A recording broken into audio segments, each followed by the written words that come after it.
Mahigit 60 Nova Ecijano ang nabigyan ng serbisyo sa isinagawang medical mission sa San Antonio District Hospital noong July 25, 2025.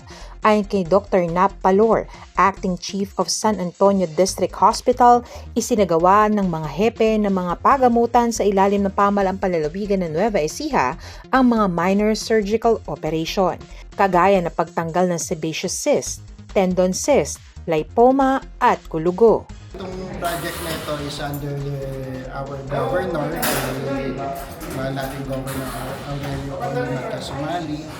So, kasi ang plano niya kung paano mapapaabot sa ating mga kababayan yung mga tulong medical. So, sa pangunguna ng PHO, ng Provincial Health Office, na pagkasunduan na gawin itong surgical caravan sa lahat ng district hospitals ng provincial government. Ipinaabot-anya nila ang libreng operasyon sa pamamagitan ng Facebook.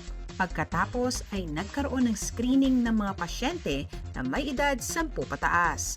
Nakatuwang ng San Antonio District Hospital sina Dr. Duque, Hepe ng Gapan City District Hospital, Dr. Joseph Tavalio, Hepe ng San Jose City General Hospital at Dr. Jonathan Manguba ng ELJ Hospital.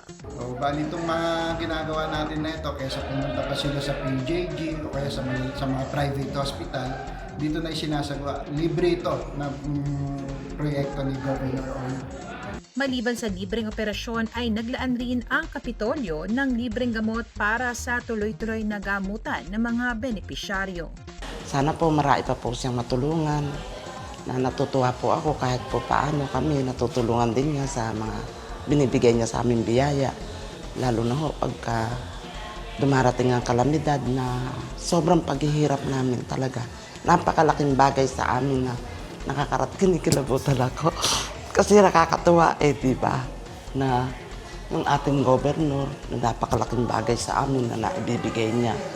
Nagpapasalamat ako kay Gob kasi kung hindi dahil sa kanya, malamang sa hindi ko siya mapa-check up kasi mahal nga ang sa private.